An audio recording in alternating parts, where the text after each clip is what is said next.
about the Blue Flamingo because I played there more than any other person, I believe. But we'll get that. Pat asked me to talk to kind of bridge the gap to the 90s scene from the 80s scene here. And I was around a little bit in the 90s, 80s, but I was not playing in a band.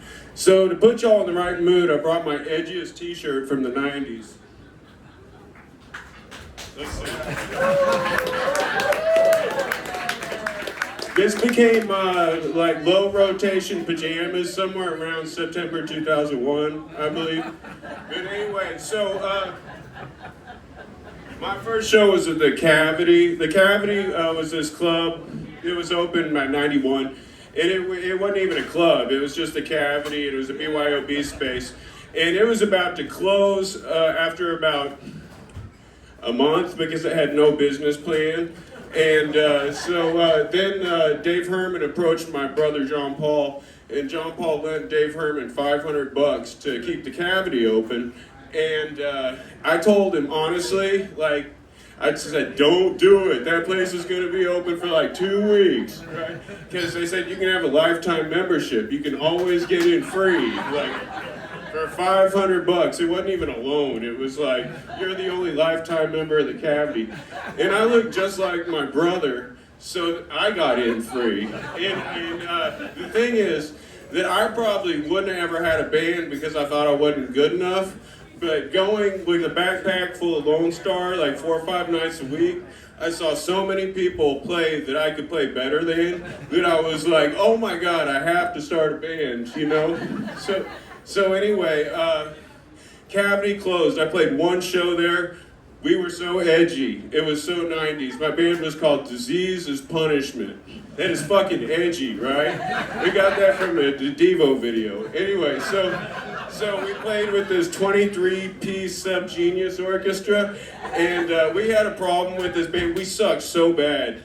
That our problem was getting to the set without taking acid, which was like all around the place, and someone dosed me, and I remember sitting up there playing my first show, and I'd been practicing this set, and I was just thinking like, while I was playing, I was like, damn, I would never come see this band. Like, I was just like, trying to learn the songs. I never even thought past that. And while we were playing, I was like, dude, I would never see this. This is awful, you know? So anyway, that club shut down after one show. We even tapped a keg at the front of the stage, and people would come up and get their beer and then walk back out. We sucked. All right, so fast forward, it's the summer of fucking '93, and Emo's is open, Cavity's closed, and me and Suzanne Bishop used to go to the Blue Flamingo and watch the drag show when we couldn't handle emos anymore. And Miss Laura actually gave me I love her, she gave me my big break in showbiz.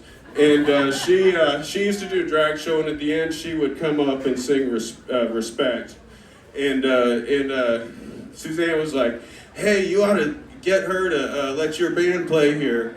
And I was like, oh, okay, I don't know. And so I asked her, and I was like, hey, Miss Laura, I've got a punk rock band. I'd like to maybe do a show. And she's like, well, I've got nothing going on Wednesdays this month. And she said, so you said punk rock, right? And I was like, yeah. And she said, I don't know. I let a punk rock band play here. They were called the Dog Shit Rangers. And they brought a dead dog into my club. And you have to promise me that if I give you a show, you have to give me your word that you will not bring any dead animals into my club. And I was like, yeah, I'm pretty sure I can guarantee that won't happen. And I kept up my end of the deal.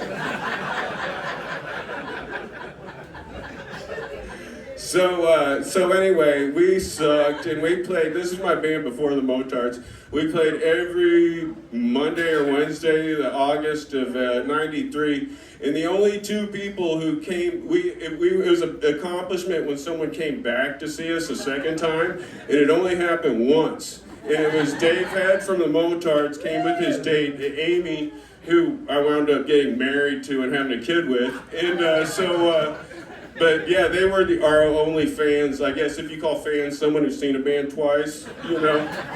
So anyway, pretty soon after that, that band folded because the other guys, well, I'd go to their house and they were always listening to like Primus and God, what was the other shitty White Zombie? Anyway, I was like, this sucks. I'm leaving.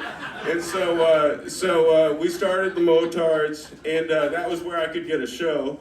And so we started playing there, and I think the Motards played there more than any other band.